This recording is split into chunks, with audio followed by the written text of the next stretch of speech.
مەکە چاو چکە زۆر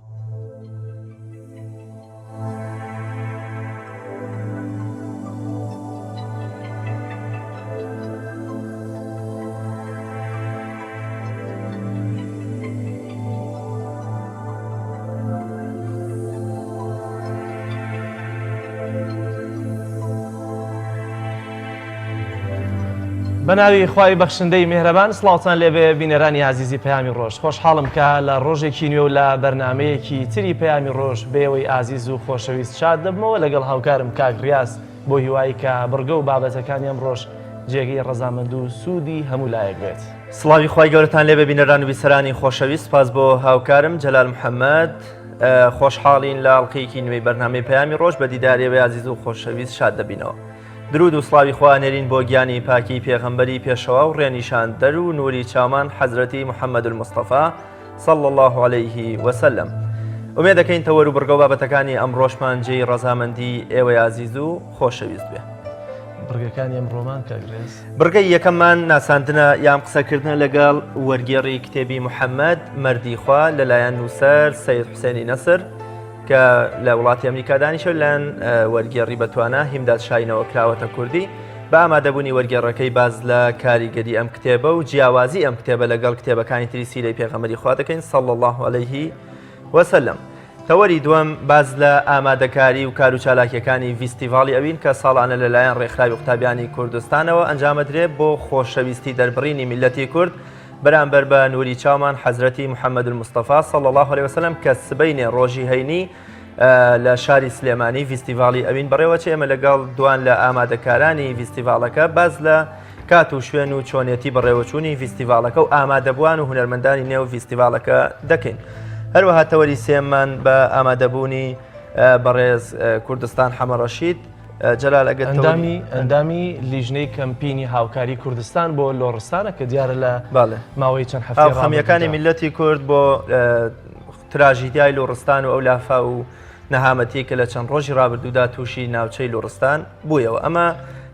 سێ تەوەری سەرەکی بەرنامەی پەیامی ڕۆژن لەگەڵ کۆمەڵی راپۆرت و گواستنەوەی ڕێ و بۆچوون و زانیاری پەیامنێرانمان لە شار و شارۆچکەکانی کوردستانەوە کە ئومێد دەکەین بڕگە و بابەتەکانی ئەم ڕۆژمان جێ ڕەزامەندی ئێوە عزیز و خۆشەویست بێ. سپاس ڕیاز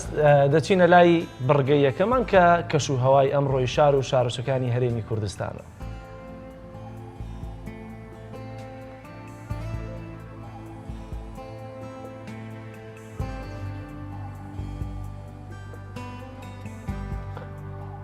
دیارە تاوکاتی کە بڕگەی کەش و هەوا ئامادە دەبێت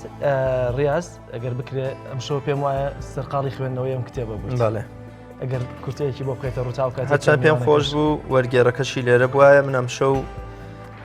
سیلاپەڕێک ماوە تەواویکەم لە کۆی 144 لاپەڕەکە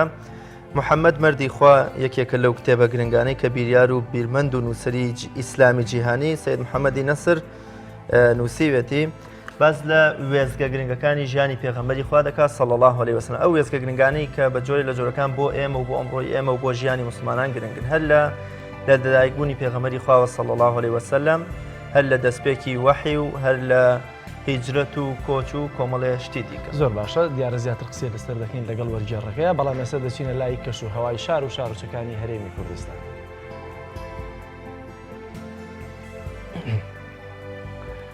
لە شاری هەولێر بەرزترین پلەی گەرمی 18 پلەیە و نزمترین 9 پلە.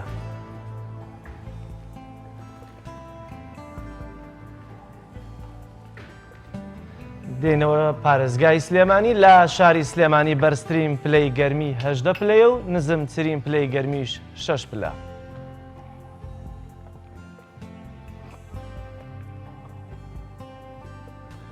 دەچینە پارێزگای دوهۆک بەرزترین پلەی گەرمی 15 پلەیە و نزمترین پلەی گەرمیش 9 پلەیە. لە کەرکووک بەرزترین پلەی گەرمی 20 پلەیە و نزمترین پلەش 10 پلەی گەرمی.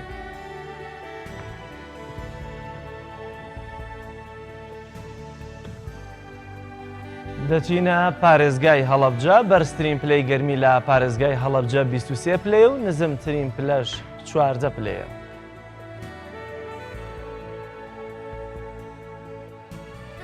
لە گەرمیان بەرزترین پلە 27 پلەی گەرمیە و نزمترینیش 17 پلەی گەرمی کە دیارە بە گەرمترین شاری هەرێمی کوردستان دابەنرێتن ڕۆ. لە ڕاپەڕین بەرزترین پلەی گەرمی 21 پلە و نزمترین پلەش 12 پلە.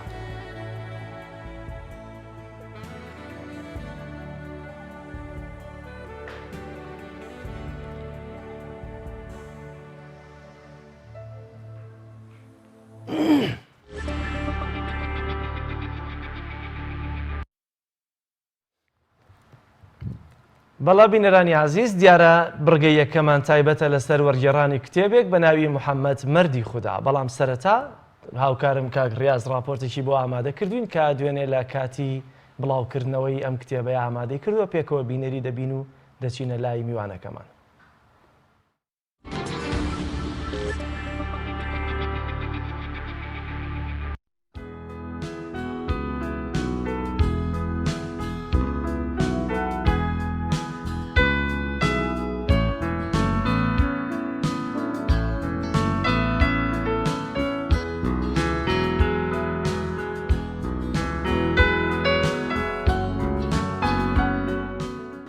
محەممەد مەردیخوا یەکێکە لە شاکارەکانی بیریار و نووسری جیهانی سەید حوسێن نەسر کە ئەمڕۆ 7 2019 بە زمانی کوردی لەلایەن وەرگێڕی بەتوانە هیمداد شاینەوە کەوتە بەردیدەی خوێنەرانی و بڵاو کرایەوە. سەید حوسێن نەسر لەم کتێبەدا تیشکە خاتە سەر وێزگە گرنگەکانی ژیانی پێغەمبەری خوا صلی الله علیه وسلم هەر لە هاوسەرگیری و کۆچکردن و تەواوی ئەو وێزگە گرنگانەی کە بۆ ژیانی ئەمڕۆی ئێمە گرنگن.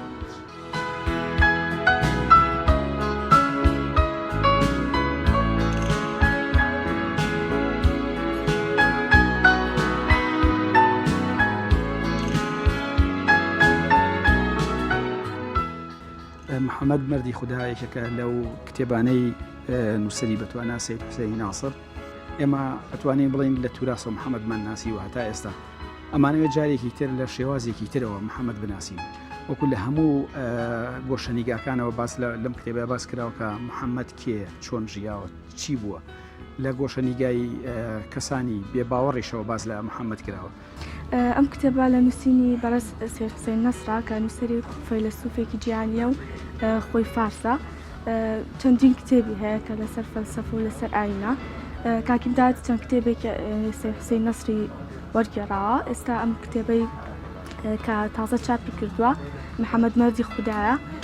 وەرگێڕاوە بۆ سەر زمانی کوردی لە فارسیەوە کە باس لە پێغەمبەری ئیسلام محەممەد دوردخوا لەسەر بێ دەکات. بێگومان وەرگێڕانی ئەم کتێبانە بۆ سەر زمانی کوردی پێویستە لەبەرولانەیە بەبێ پێویست کتێبمان نەبێ یاخۆت نووسینی وامان نەبێت لەسەر ئەم کتێبانە بێ بۆیە وەرگێڕانی ئەو کتێبانە و بڵاوکردنەوەی کە لە ناو کلتوری کوردیە بە پێویست تێزانین. کتێبی محەممەد مەردی خوددا کە لە نووسینی بیریاری گەورەی ئێرانی سەید حوسێن نەسرا ئەمڕۆ ئێمە هاتین ئەم بۆ خزمەت ئەم کتێبەکە لەلایەن وەرگێڕی لای خۆمان بەناوبان کاک هیمداد شاهین وەرگێڕراوە دەستی خۆش بە کاک هیمداد کەسێکی بەتوانە و کەسێکی جەریئە و ئەم کتێبە هەڵبەت قسەکردنە سەر کتێبەکە دروست ئەوەیە کە بخوێنرێتەوە پاشان بەڵام ئەو خاڵەی کەوا گرنگە لەم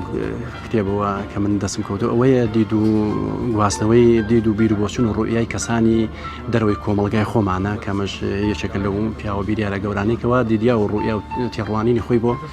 ژیانی کەسایەتی محەممەد کە کەسایەتی محەممەد لە ناو ئێمەیە هەڵبەت پێگەیەکی گەورەی هەیە.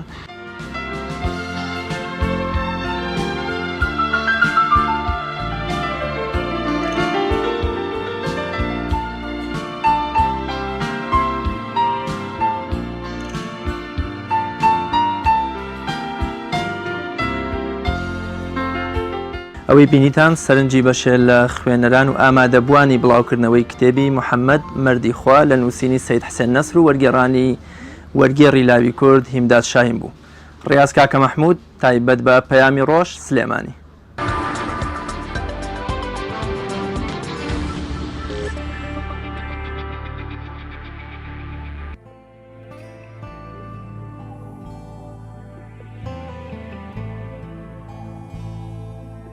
بەڵێ بینەرانی هەژار دووبارە سڵاوتان لێبێ بە ئامادەبوونی وەرگێڕی لاوی کورد هیمداد شاهین کە وەرگێڕ و نووسەر هەروەها وەرگێڕی ئەم کتێبە محەممەد مەردی خوا صلی الله عليه وسلم قسە لەسەر پاشخانە فکری و معریفیەکەی سید حوسێنی نەسرەکەین وە ژمارە و بەرهەمانەی کە پێشکەشی مرۆڤایەتی کردوون و ئەو بەرهەمانشی کە تا ئێستا بە زمانی شیرینی کوردی کەوتونەتە بەردیدەی خوێنەرانی و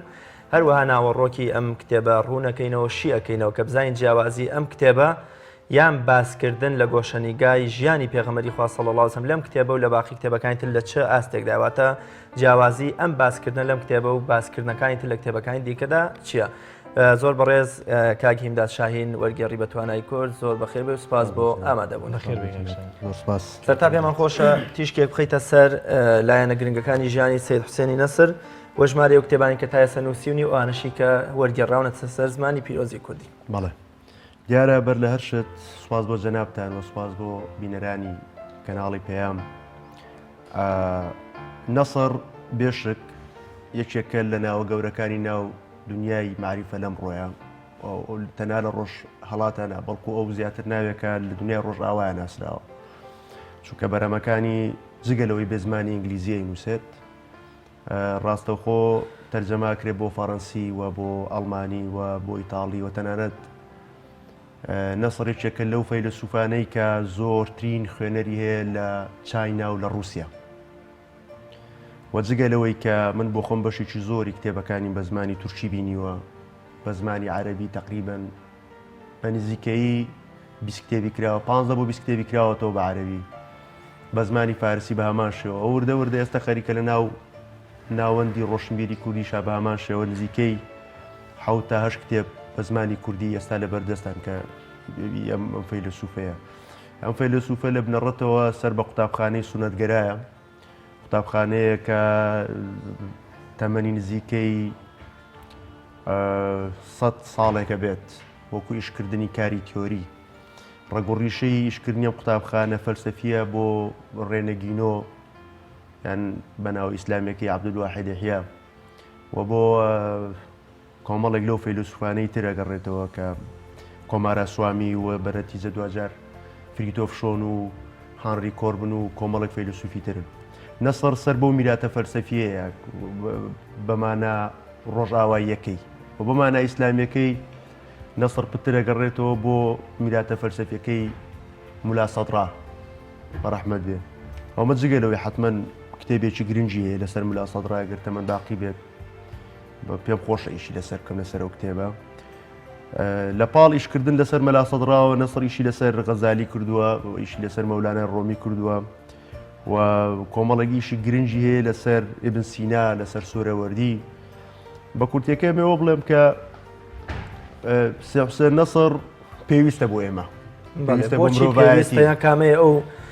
فەراغەی کە سید حوسێن نەسر پڕیەکاتەوە بۆ ئێمە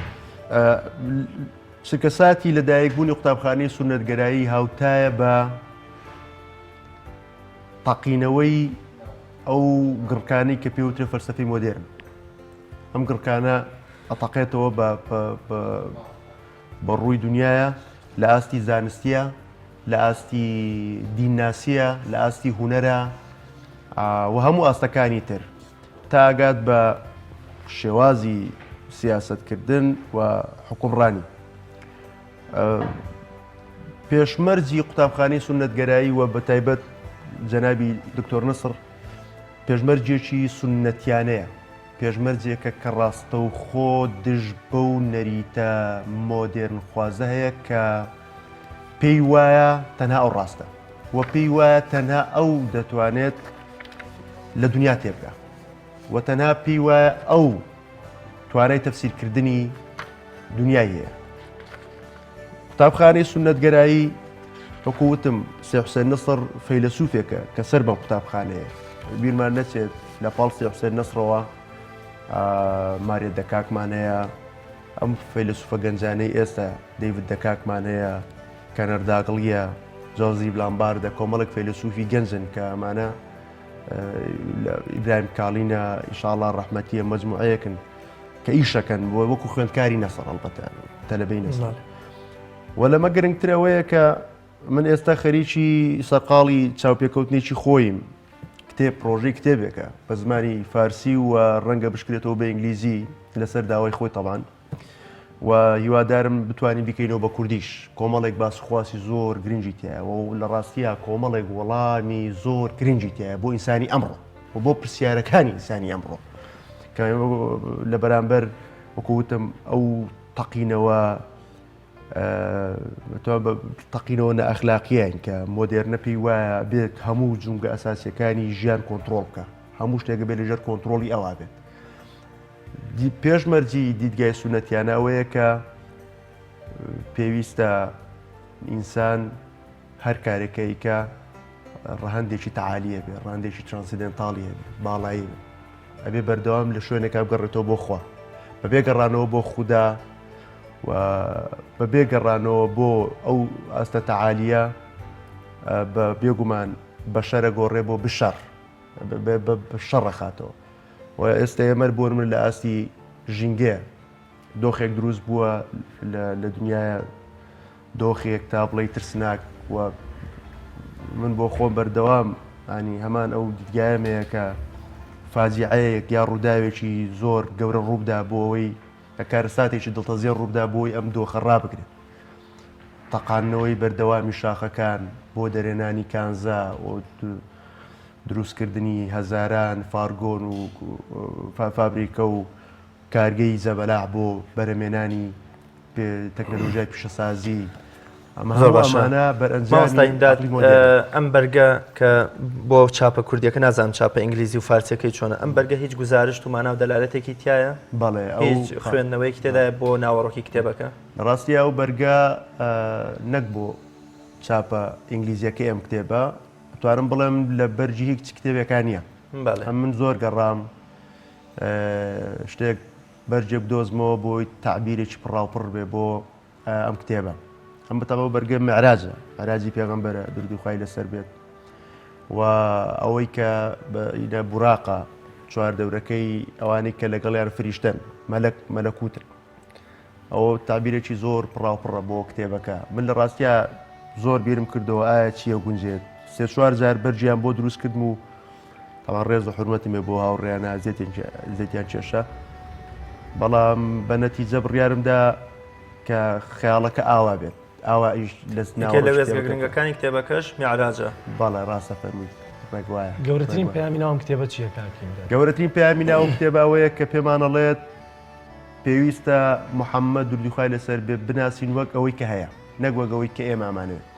نەک وەک ئەوەی کە ئێمە تەفسیرەکانی ئێمە ئەوێت و لەوەش گرنگتر ئەوەیە ئێمە لە ڕێگای ناسینی محەممەدەوە ئیسلامێک بناسین کە وەک ئەوەی کە خۆی هەیە نەک وەک ئەوەی مەبنای تەفسیر و دیدگا و شەرحەکانی ئێمە نەسڕ ئێوێ لەم کتێبەیە بڵێ ئەو محەممەدەی کە ئێستا لە ناو کۆمەڵگا موسڵمانەکانە بوونی هەیە ڤێرژنی یەکەمی محەممەد نییە ئەوێ بڵێ محەممەدی یەکەم نییە بەڵکو محەممەدێکە بەرئەنجامی تەفسیری ئینسانی مۆدێرنە بۆ ئەم کەسایەتیە مەزنە بۆ ئەم پێغەمبەرە منەوەرە سەرچاوەکانی نەسر لە کتێبەکان سەرچاوەکانی نەسر سەرچاوێکی دیاریکراوی نییە بەڵام هەموو سەرچاوانی کە لەم کتێبەیە بەکارهاتوو سەرچاوی زۆر معتەبرن ینی تۆ بن ئەوە نییە بڵێ سەرچاوەیە کە تەنها تایبەت بێ بە تەسەوف لە تەسەوف وێ نابێت یان بۆ مە تەنها تایبەت بێ بە سەرچاوی بەڵێ تەنانەت بەعزێک سەرچاوی ئالی سەلەفیشیان بەکارێناوە ینی تەنها بۆەوەی ئاعتیبار بۆ کتێبەکە بژێڕێتەوە لەبەرەوە بە نەتیجە نەسر پیاوێکی ئەکادیمیە نەسڕم کتێبی بە ئینگلیزی نووسیوە نەسر ئاگداری ئەبێ ئاگداری ئەمە وردەکاریانە بێ کە لە کتێبێکایی نووسێت چکە لە سەرێکەوێ لە ڕووی ئەکادمی و لە سەرێکەوێ ئەم کتێبە زیاد لە 12 جار هەر بە زمانی ئینگلیزی چاپکراوەتەوە بە زمانی تورکی بە هەماشەوە چەندین جار چاپکراوەتەوە پێم وابێ بەم دواییە کراوەتەوە بە چەند زمانێکی ئاسیایی ناوەڕاستیشکە هەر خوێنەرێکی باشیە لەو مەنتیقەیەش نەسر بە حکمەوەی کە سەفیری ئیسلامە لە ڕۆژئاوا سەفیری ئیسلامە لە ڕۆژئاوایە بۆیە ئەو تەنها کاڵم سەفیر بۆ مانایی کە تەنها فەیلسوفێکە لە هارڤرد و لە ماساچۆس مەقعەدی توێژینەوەی هەیە و تەنها فەیلسوفێکە کە بە فعلی ڕۆژئاواییەکان دانیان پێناوە کە بەڵێ ئەمە فەیلسوفە ئەمە توێژەر نییە بۆ نمونە یان نووسەرێکی ئاسایی نیە یان نووسەرێکی تەنانەت گەورەش نیە بەڵکو فەیلسوفە و لە ڕاستیە متەفەلسیفە، ینی پیاوێکە بە هەموو پێوەرێک ئەم پیاوە فەیلسوفێکی زۆر قوڵە و یەکێک لەو کتێبانەی کە بەم دوایە بڵاو بووە بە ناوی کتێبێکە بە ناوی فەلسەفەی سێ حوسێن نەسر، کتێبێکی قەبارە گەورەی ئەوە نزیک 1000 لاپەڕابێت، نزیکەی 28 یا 27 فەیلسوفی جیهانین قسەی لەسەرەکەن و لە بەرامبەرە سێ حوسێن نەسر کۆمنتیە لەسەر قسەکانیەوە. زۆر باشە. ئەم کتێبە چەندی خایان بۆ وەرگێڕانە پێی وە خواستی خەڵک لەناو خۆمانە چۆن ئێستا بۆ کتێبێک کە چاپت کردو و بڵاوت کردێتەوە؟ من لە ڕاستیە ماجرای ئەم کتێبە کەمێک سەیرە. ئەم کتێبەم لە 2016 وەرگێڕا من بۆ خۆم وەرگێڕا بەڕاستی، ینی پێم خۆش بوو. من چەند کتێبێکی زۆر خوێندۆتەوە لەسەر پێغەمبەر درودی خوای لەسەر بێت، لەسەر ژیان نامەی پێغەمبەر، بەڵام سەرجەمی ئەم کتێبانە بەداخەوە یان غولوو بووە، زۆر درێژین بووە، درێژدادڕی بووە و یان کۆمەڵێک مناجاتی زۆر سادە بووە لەسەر پێغەمبەر درودی خوای لەبێت.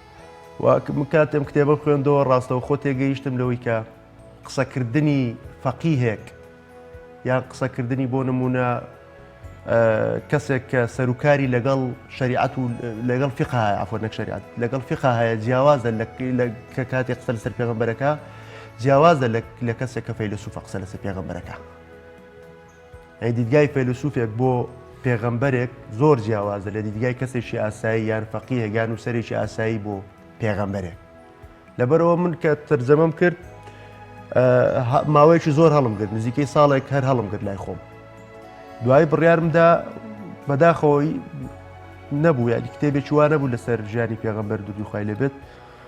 لەبەرەوە بڕیارمدا نامەیەکم بۆ جەنابی نەسر نارد و وتم من ئەگەر بکرێت ئینشاءڵڵا بەنیازم چاپی کەمە کتێبە بە کوردی. تر ڕاستەوخۆ خۆشبەختانە جەنابیان لوتفیان کردووە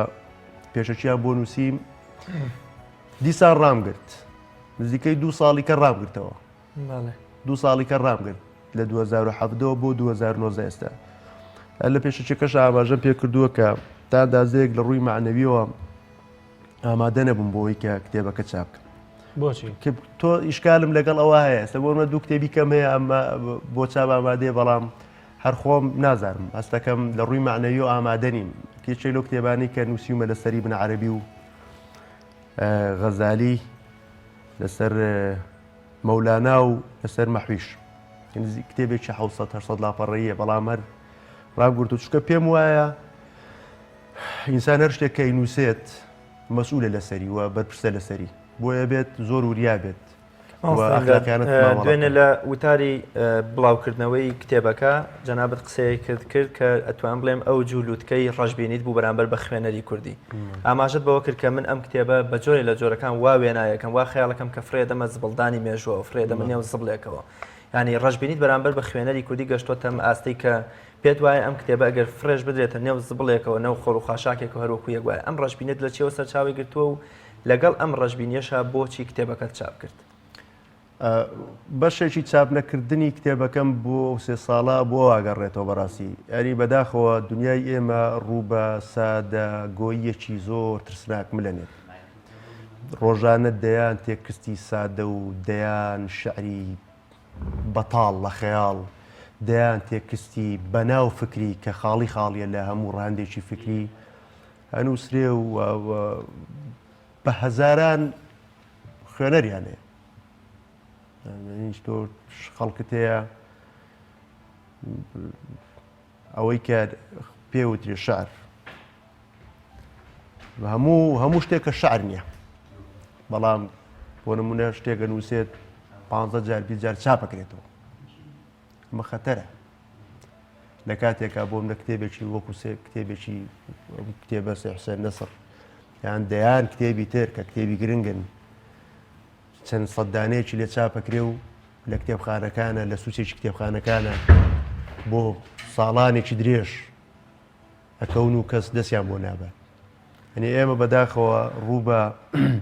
دۆخێکە ڕۆینکە دۆخێکی ترسناکە و تەنها ئێمەش نا، بەڵکو ئێرانی ژوایە، تورکیا ژوایە، دنیای عەرەبی ژوایە. بۆ نمونە لەو ڕۆژانە من دکتۆر ئیبراهیم دینانی یەکێکە لە عەقڵە گەورەکانی ئێستای ئێران کۆڕێکی هەبووە لە تارە لە ناو جەرگەی تارن لە ئەنجومەنی حکمت و فەلسفە زۆر باش 16 کەس دانیشت چەند کتێبت لێ چاپ کردبوو ڕێز چەند دانت لێ چاپ بە بەتەمان بە دووەز بە چاپی کەین 1000 دانی لێ چاپەکە بە هەردووەش بکەوە باڵێ مامۆستا ئیمداد جەنابەت دوێنێ و ئێستەش و لە پێشەکە شاماژە بەوەکەی کە ئەو پێغەمبەری صلی الله علیه وسلم سید حوسێن نەسر باسیەکە جیاوازە لە تەواوی ئەو باسکردانەی کە نووسەرانی تر و زانایانی تر باسییان کردووە. ئەگەر ئەم کتێبەمان بۆ کورد بکەیتەوە بۆ پێناسەیەکی کورد لە 2-3 دێڕات چۆن پێناسەی پێغەمبەرمان بۆکەی لە ڕوانگەی ئەم کتێبەوە صلی الله علیه وسلم بەو تێگەشتنەی کە سید حوسێن نەسر هەیەی بۆ کەسایەتی و کە تۆ پێت وایە ئەوەی کە باسکراوە ڤێرژنی یەکەم یا محەممەدی یەکەم یە بەڵکو ئەمەیە خودی محەممەد ڕاستەقینەکە. من لە ڕاستیە لەوە بچووکترم ینی پێناسەی پێغەمبەر بکەم وە پێویستیم بە جەسارەتەوە بە جورئەتە بۆی کە توانم پێناسی پیاوێکی وا گەورە بکەم. بەس ئەوەندا ئاڵێم ئەوەی لەم کتێبەیە سەبارەت بە پێغەمبەر وتراوە دقیقەن ئەوەیە کە پێغەمبەر دوردوخوای لێبێت یاقوتێکە لە ناو کۆمەڵێک بەردا و ئەبێ احترامی بگرین و ئەبێ بیپارێزین. ئەو یاقوتە بە جۆرێک لە جۆرەکانە بێت بۆی بگەڕێین تای دۆزینەوە. یاقوتی ساختەمان پێ نەفرۆشنەوە بە ناوی یاقوتە ڕاستەقینەکەەوە. هەر شتێکیان پێداین بە ناوی یاقوتۆ نێگرین لە دەست و بیخێنێ ژیرفامانەوە. بە پێچەوانەوە ئێمە بێم یاقوتە بپارێزین و یاقوتە ڕاستەقینەکە کە لە ناو کۆمەڵێک بەردایە وەکۆی کە لە کتێبەکە هاتووە شارێکی عەرەبیە. بەڵێ و ئەو بەشەر بوو بەڵام باڵاتر لە بەشەر بوو لە فۆرمی ئینسانە بوو بەڵام زۆر باڵاتر لە ئینسان بوو و بێ احترامی و ڕیسپێکمان هەبێ ڕێزمان هەبێ بۆ ئەو باڵابوونە و ئەمەش پێم وایە تەنها بە قسەکردن نابێت پێم وایە بە تێکۆشان و بەگەڕان بە دوای حەقیقەتی ئەو باڵابوونە بێت. زۆر باشە کاکیمدا زۆر بە کورتی پێم بڵێ گەرێک یەکەم کتێبە خوێنێتەوە خۆشەویستیەکەی بۆ محەممەد درودی خوای لەسەر بێت زیاتر دەبێت. خۆی لە ڕاستیە جگە لە خۆشەویستی پرۆسسێک کە بەرەنجامی ناسینە. تۆ بۆی کەسێکت خۆش بووە دەبێ بیناسیت. ئەم کتێبە بە کورتی پێغەمبەر پێناسێنێت و پێتەڵێت هەموو چیرۆک و ماجرایانەی کە هەن سەبارەت بەم پیاوە پوختەکەی ئەمێ.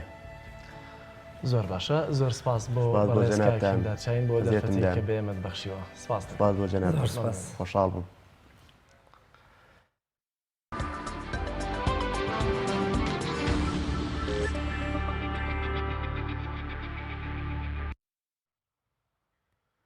بەڵا بینەرانی عزیز دیارە دوو لە بڕگە تایبەتیەکانی بەرنامەی ئەم ڕۆمان ناوەڕۆکەکەی لەسەر خۆشەویستی پێغەمبەر درودی خوای لەسەر بێت لەسەرەوەیە بۆیە بڕگەی دووەمیشمان ئامادەکاریە بۆ فیستیڤاڵی ئەوین کە ئەویش هەر ئەوینە بۆ محەممەد درودی خوای لەسەر بێت بۆیە ناوبڕێکی کوروەردەگرین و دێنەوە لاتان لەگەڵ تەوەری دووەم و میوانەکانمان.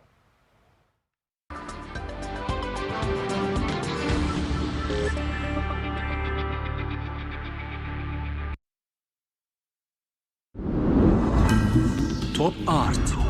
تاکە بریکاری تۆڕی میدیایی کۆمەڵ بۆ دروستکردن و بڵاوکردنەوەی ڕیکلام. تۆپ ئارت.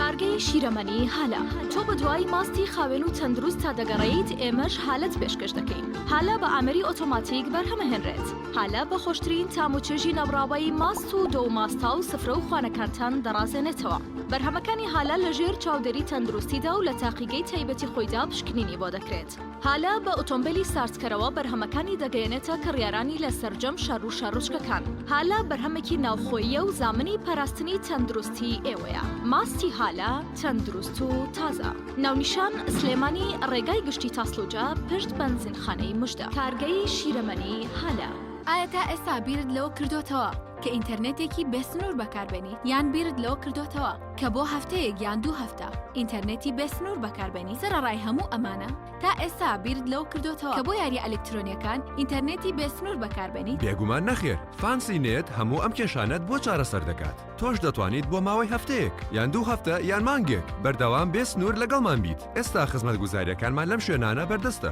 سلەیمانی، شارباژێر، شارە زوور، هەڵەبجە، سەی سادق، عەربەت، پێنجوێن، بازیان تاسڵ و جە و زەرگوێز فانسینێت هەمیشە ئینتەرنێتی بێسنوور بەهادارترینی دیاریەکان بۆ نیگای شیرین و خواستەکانی تۆ دروستەکەین لە باشترین شوکۆلات و باشترین ناوکی بندوق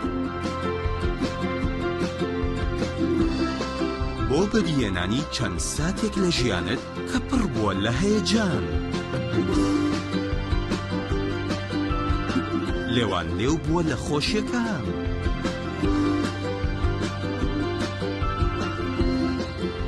ئاوێتە کراوە لەگەڵ عیشق و ئەوین شۆکۆلاتەی بندوقی تاڵی فەرماند پڕاوپڕ لە عیشق گەڕان بە دوای تامێکی نایابوو بوونێکی جیاواز تەنها لە ئالیندا بەدی دەکەین بەرووبوومی ئەم ڕەنگانە خۆشترین تام و بۆن دەبەخشن باشترین جۆرەکانی بەهارەت هەڵدەبژێرین و کۆی دەکەینەوە ئاهەنگی خۆشترین تام و بۆن دەگێڕین ئێمە تەنها بە بازووی خۆمان باشترین بەرهەمدێنی لە هەموو وەرزەکان لە هەر کات و شوێنێک تەنها ئالین ئالین هێمای سەرکەوتن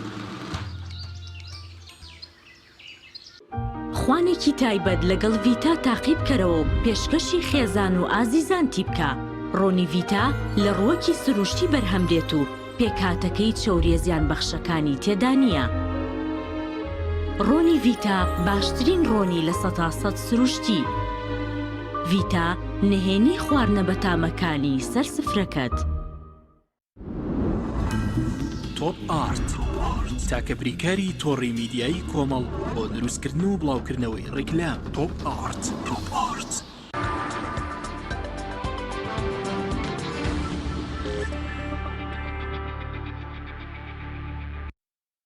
بەڵێ بینێرانی بەڕێز و خۆشەویست وەگەزانن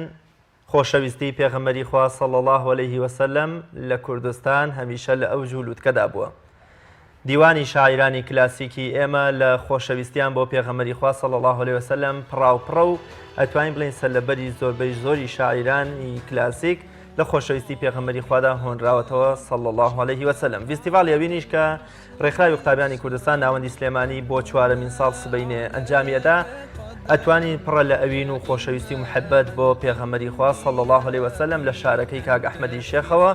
خۆشەویستی و محەبەتی خۆمان دووپا دەکەینەوە بۆ پێغەمبەری پێشەوامان بۆ قسەکردن لەسەر کار و چالاکیەکانی ئەو فیستیڤاڵە ئەمڕۆ تەوەری دووەمی بەرنامەی پەیامی ڕۆژ باز لە کار و ئامادەکاریەکان و چالاکیەکانی فیستیڤاڵی ئەوین ئەکرێ بەڵام پێشەوە بینەری ڕاپۆرتێکە بین لەسەر چالاکیەکانی ڕابردووی فیستیڤاڵ ئەوین و پاشتر دێنەوە لای میوانەکان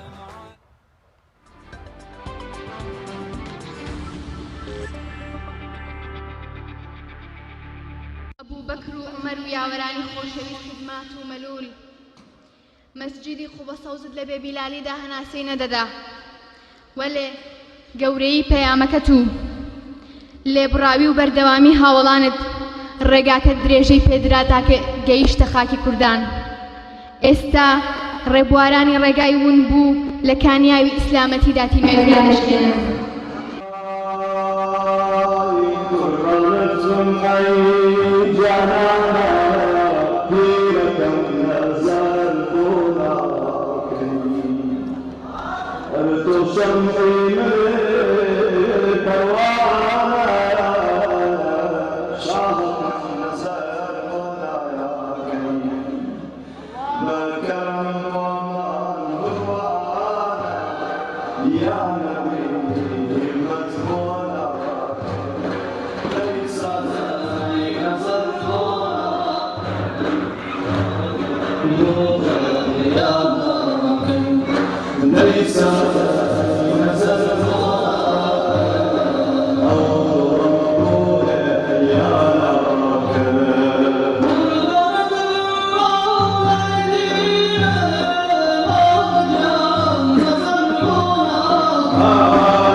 بەرەو ڕەوزەت هاتووم لە دوور یا ڕەسوول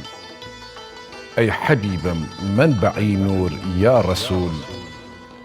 بێپەناهم وێڵ و مەهجور یا ڕەسوول بۆ عیلاجێ هاتمە حوزور یا ڕەسوول ئەوینی تۆ لە نەو پەنای موئمینین بکە لوتفێ یا ئەکرەمە الئەکرەمین من غەریقی دەریای دەورم یا حەبیب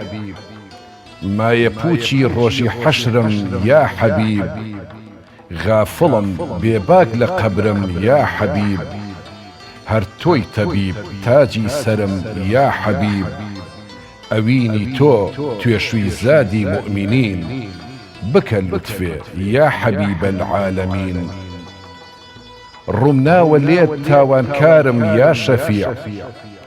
ڕوتم نەدارم هەژارم یا شەفیع وەک یەتیمی بێهەوارم یا شەفیع زۆر عەلیل و دڵ بیمارم یا شەفیع ئەوینی تۆ دەوای دەردی موئمینین بکە لوتفێ یا شەفیع المذنبین. زۆر سپاس بۆ بەڕێز مامۆستا نەریمان حەسەن بۆ دەنگە خۆشە سپاس دەکەین مامۆستا. دیارە بینەرانی عەزیز بەڕگەی دووەممان وەک ئاماژەمان پێکرد ئامادەکاریەکان بۆ فیستیڤاڵی ئەوین کە سبەینێ بڕیار وایە 19 مانگ لە کاتژمێر 3 پاشنیوەڕۆ لە چەلاری هونەری هۆڵی ڕۆشنبیری ببورن لە هۆڵی ڕۆشنبیری شاری سلێمانی بەڕێوە بچێت بە ئامادەبوونی چەندین شاعری جیاواز و هونەرمەند لە هەرسێ پارچەی کوردستانەوە لە ڕۆژهەڵات لە باکوور لە هەرێمی کوردستانەوە بە چەند شاعرێکی جیاواز تێدا بەشدارن لەم بڕگەیەدا بۆی کە قسەی زیاتر لەسەر چۆنێتی ئامادەکاریەکان بکەین میوانداری بەڕێز ڕەواڵ دێرمان کردووە سەرپەرشتیاری گشتی لیژنەی ئامادەکاری فیستیڤاڵەوین و هەروەها بەڕێز مامۆستا نەریمان حەسەن بۆی کە باسکردن لە فیستیڤاڵەوین خاڵی نەبێت لە دەربڕینی خۆشەویستی زیاتر بۆ پێغەمبەرمان محەممەد درودی خوای لەسەر بێت. زۆر سپاس بۆ مامۆستا نەریمان بۆ کاکڕەوا بۆی کە سەرچاوە. کاکڕەوا لە تۆ دەست پێکەین ئامادەکاریەکانتان بەکوێ گەشتووە سبەینێ کات و شوێنەکە لە شوێنی خۆیەتی تاو دەست پێ دەکەن؟ بەناوی خوای بەخشندەی میهرەبان دەستخۆشی بەناوەکەتان یەکەم کاک ریاض. فیستیڤاڵی ئەوین وەکەڵین گەورەترین فیستیڤاڵی هونەری و ئەدەبی ئیسلامی کوردیە کە لە باشووری کوردستان ساڵانە ناوەندی سلێمانی ڕێکخراوی قوتابیانی کوردستان لە ئەوینی ڕەسوول الله صلی الله عليه وسلم پێی هەڵەسێ و ئەنجامێدا. ئەم ساڵیش بۆ چوارەمین ساڵ لەسەر یەک ئینشاءڵڵا لە 19 مانگ واتە سبەی ڕۆژی هەینی بەڕێوە ئەچێت لە هۆڵی ڕۆشنبیری کاتژمێر 3 ئینشاءڵڵا ئامادەکاریەکان بە شێوەیەکی باش بڵێم کۆتایی پێ هاتووە و ئینشاءڵڵا سبەینێ بتوانین خزمەتێکی باش بکەین. ئەوەی کە پێمان وایە فیستیڤاڵی ئەوین ئەبێتە با بڵێم وەسیلەیەک بۆ ئەوەی کە ئەو کەلێنەی کە لە هونەر و ئەدەبی ئیسلامیە هەیە پێمان وایە نەقسێک هەیە لە ئەدەب و هونەری ئیسلامیە کە تاکی ڕۆشنبیری مسلمان لەوانەیە هەستی بۆ نەقسە کردبێ ئێمە ئەمانوێت ئەو نەقسە پڕ بکەینەوە لانی کەم ئەوەی کە لە دەستمان بێت فیستیڤاڵی ئەوین وەکو گەورەترین فیستیڤاڵ بناسێنین و ساڵانە کۆمەڵێک هونەرمەندی گەورە کۆمەڵێک سرود بێژ و کۆمەڵێک شاعری گەورە بانگشتی فیستیڤاڵ زۆر باشە کاکڕەوە بۆچی ئەم فیستیڤاڵە نابەنە مانگی مەولود تەبانەوە پێشترژم پرسیارم لێ کردی ڕوبەڕوو بۆچی لە مانگی مەولود کە مانگی دەربڕینی زیاتر خۆشەویستیە بۆ پێغەمبەرمان درودی محەممەد درودی خوای لەسەر بێت بۆچی لۆ مانگیان نایکەم دێتە هێناوتانەتە ئێستا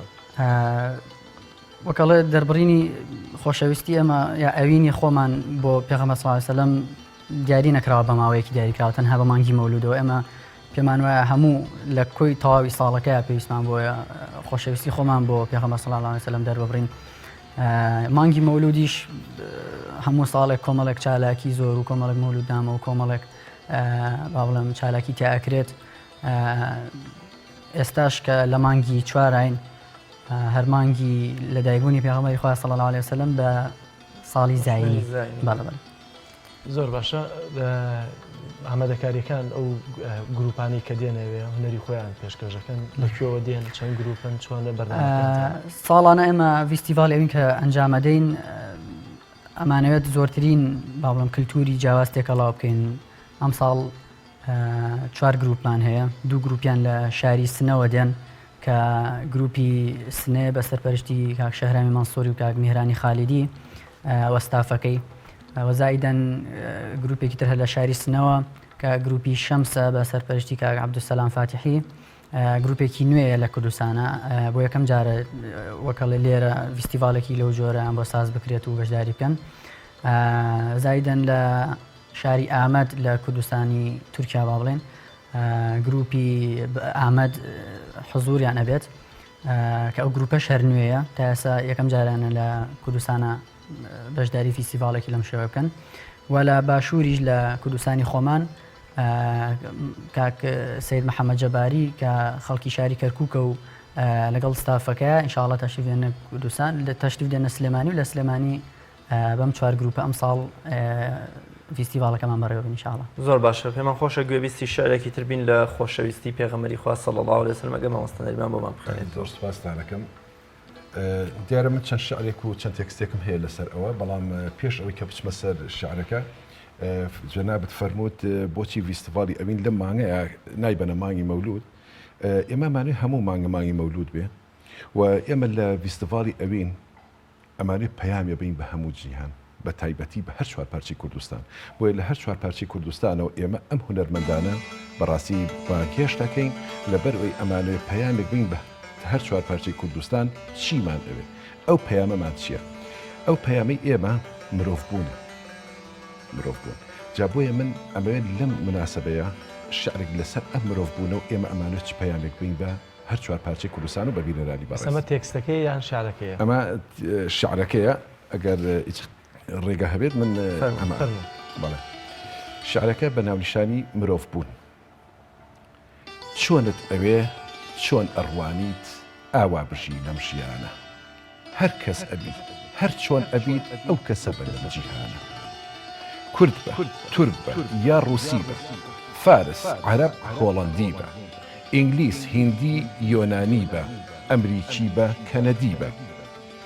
بەڵام هەردەم ئەوین خواز و مرۆڤ دۆست بە ئاشتی خواز بە لە ڕووباری سەختی ژینە فریاد ڕەز بە دەربەردەباز بە پەیامی هەر پێغەمبەرێ هەڵگری بە بەویستی خۆت خۆشت بوێ پەیامەکەت خۆشەویستی ڕەوایە بۆت بەڵام هەرگیز دژوار نەبی بۆ پەیامی کەسانی تر بە چاوی ڕق قەت مەڕوانە لە بەرنامە و ئاینی تر لەم جیهانە کام هزرت ویست کام بۆ چوون و ڕۆشنبیری شرۆفەیکە کێشانەیکە بە تەرازوی عەقڵ و شیری بەڵام هەرگیز داخراو مەبە سەرسەخت مەبە بە وێنەی بەرد بەڵکو هەمیشە وەک گوڵ بە جوانی بەخش و پاک و بێگرد مرۆڤێکی دڵ بە سۆز بە بێکی نەبە برا دۆست بە مافی مرۆڤ پێشێل مەکە بە ویژدان و بیر و هەست بە بە زمانی خۆشەویستی برای مرۆڤت بدوێنە تۆوی گوڵ و جوانی و ڕاستی لە باخچی ژیان بڕوێنە هەڵکە بەیداخی ئەوین و ئاڵەی جوانی و مرۆڤ دۆستی لە جێی کوشتن برسیکردن هەڵدە بانگی خۆشەویستی زۆر سپاس مامۆستا نەریمان بە ئەو پرسیارە بکەین وەک لە پێشکەش ئاماژەم پێکرد شاعیرانی کلاسیک هەستێکی قوڵ و جوان و مرۆڤ دۆستانیان بۆ پێغەمبەری خوا صلی الله علیه وسلم هەبوو هەمیشە دیوانەکانیان پڕە لە خۆشەویستی و محبەت بۆ پێغەمبەری خوا صلی الله علیه وسلم مەحبی بەڕەحمەت بێ لە قەسیدەی بەحری نورەکەیە فەرمێ ئەم قەسیدەی من کە ناردوومە بۆ خزمەتی سالاری مەدینە هیچی کەمتر نییە لە قەسیدەی بوردەی عەرەبەکان حاجی قاری کۆی بەڕەحمەت وەڵێم بۆیە بە زمانی شیرینی کوردی شعر ئەوەنمەوە بۆ ستایشی خوا پێغەمبەر بۆی نەڵێن کوردی شتێکی نییە کەوا شان بدا لە شانی تورکەکان و عەرەبەکان و فارسەکان ئەم هەستی خۆشەویستی و ئەوین دەربڕین و شعر هۆنینەوەیە جەنابەت چۆن هەڵیە سنگێنی لە خۆشەویستی پێغەمبەری خوادا شاعیرانی کلاسیک دیارە تەواو ڕۆچوون لە خۆشەویستی پێغەمبەر صلی الله علیه وسلم پێغەمبەری خوا صلی الله علیه وسلم ئەو مرۆڤەیە بەڕاستی کە ئەتوانین بڵین کەس لە وێنەی نەبوو لە وێنەی کەسیش نەبووە ئەم ئەوینەی کە لە کوردستانە و لە شاعیرانی ئێمەیە ئەوینێکی زۆر ڕاستەقینە بۆ بەرامبەر بە پێغەمبەری خوا صلی الله علیه وسلم کاتێ من بۆ یەکەم جار کە چوومە خزمەت پێغەمبەر صلی الله علیه وسلم کە سەفەری عومرەم کرد کە چوومە ئەوێ دڵنیابن کە یەکەم جار چاوم بە دیمەنەکە کەوت هەر نزیک بووم لە شاری مەدینە دەستم کرد بە گریان بۆ لەبەر ئەوەی ئەم پێغەمبەری خوایە صلی الله علیه وسلم ئەوەنە خۆشەویستەکەی لە دڵی ئێمەیە ئەوەنە لە ناخی ئێمەیە وای لێ کردوین هەموو هەستێکمان هەموو سۆزێکمان کاتێک کە قەڵەمێک گەخینە سەر کاغەزێک خۆشەویستی ئەو پێغەمبەر صلی الله علیه وسلم لە وشەکانمانە بەدی ئەکرێ یعنی فرمێسکەکان بە چاومانایەتە خوارەوە کاتێک کە باسی ئەو پێغەمبەرە بکرێت صلی الله علیه وسلم من کاتێک کە قەسیدەی شاعیرێکی عەرەبیم بینی ئیبراهیم جەربوعە کە باز لەوە ئەکات بە شعرەکەم ناو هەوارگەی ئەوینی دڵان کە بیرۆکەکەم لەو وەرگرت بەڵام کە باسی ئەوە ئەکات بۆچی خەڵکی پێغەمبەری خۆیان خۆش ئەوێ صلی الله علیه وسلم لە سەرتاسەری جیهانە کەسێکی وەکو غاندی ئەڵێ ئێستش گەورەی محەممەد لەوەیە دەرەکەوێت لە دوای ئەو هەموو ساڵە هێشتا وەکو ئەم هەموو خەڵکە شوێن کەوتەی ئەون کە ئامادەن ڕۆحی خۆیان بکەن بە قوربانی پێغەمبەر صلی الله علیه وسلم پیاوێکی وەکو مەحوی کە قەسیدەی بەحری نور ئەنووسێ ئەزانەی لەکوێوە ئەمە کاتێک لە دیێڕێکە کە ئەڵێ ئەفەرمێ مەحوی کاتێک کە ڕێبوارێک بە ڕێگەدا ئەڕوا کە حاوەڵەکانیشی ئەبینێ ئەڵێ هەی لەم پێغەمبەرستانە هەمویان ڕەنگی پێغەمبەر کە پێغەمبەری خوا صلی الله علیه وسلم هەموو ڕەنگی ئەویان گرتووە ئێمە بە سۆزی ئەم پێغەمبەرە صلی الله علیه وسلم ئەڵێین مرۆڤین ئەم پێغەمبەری خوایە صلی الله علیه وسلم لە ناخی ئینسانە ویستۆتی چی بکات باز من زۆر بە دوای ئەمەیە ئەگەڕام کاتێک کە ئەبینی هەموو پیاوە گەورەکانی دنیا کە خۆشەویستی ئەم زاتەیان هەبووە لە ناخیانە شتێک هەبووە بە نووری ئەم پێغەمبەرە صلی الله علیه وسلم ئەم هێزە شەڕەنگێزی لە ناخی ئینسانە بۆ کوشتویانە بۆیە من شعرێکی فەریدونی مشیرین بینی شاعرێکی فارس بەلامەوە زۆر جوان بوو جا ئەوە کردومە بە خاڵێک ئیشەڵە لە گۆشەیەکی بەرنامەکەیە پێم خۆشە کە ئێمە لە فیستیڤالی ئەوین ئەمانەی خۆشەویستی بۆ ئەم پێغەمبەرە دەربنی صلی الله علیه وسلم چی بکەین کە بتوانین ئەم ئەوینە زاڵ بێ بەسەرمانە ئەم شیعرە دوای پێشکەشەکەم بە جەنابتان و بە بینەرانی بەڕێز بۆ ئەوەی بتوانین ئینشاءالله زۆر باشە کاکڕەوە ئامادەکاریەکان دیارە ڕەنگە کولفەی بێت ئێوەش ڕێکخراوی قوتابیانی کوردستان چۆن هەڵساون بە دابینکردی ئەم کولفەیە بۆ بەڕێوەچوونی ئەم فیستیڤاڵەوە سپۆنسەرەکانتان چین جگەلەوەی کە پێویستە بینەرانی ئازیز ئاگداریەوە بن کە سبەینی ڕاستەوخۆ لە شاشەی کەناڵی ئاسمانی پەیامەوە فیستیڤاڵەکەیان بۆ دەگوازینەوە بەڵام دیارە دەمەوێت زیاتر بزانم لەوەی کە چۆن ئەم ئامادەکاریانە دەکەن چکۆ لە ئێستادا باوەڕمە ڕێکخراوی قوتابیان ڕێی کولفەیەکی ئەوتۆی لە بەردەستانە بێت کە بتوانێت گەورەترین فیستیڤاڵ لەو شێوەیە ساز بکات هەموو چالاکێکی گەورە کۆمەڵک وەکڵە مادەی ئەوێ کولفەی ئەوێ ئێمە لە ڕێکخراوی قوتابیان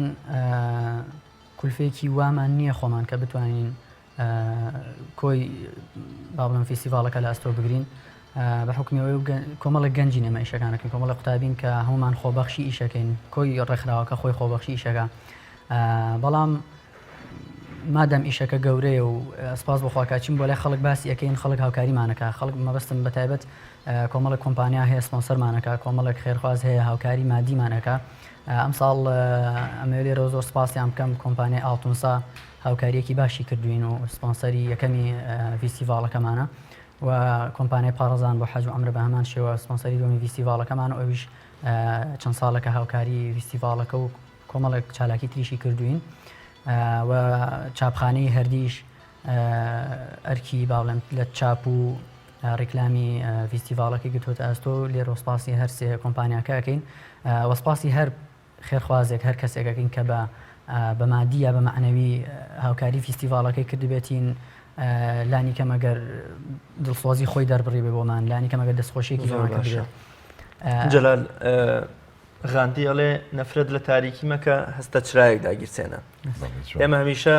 نەفرەتمان لە فیستیڤاڵی ڕنگ و پانێڵی حیزبەکان و کتێبە ئیلحادیەکانیان نەکرد.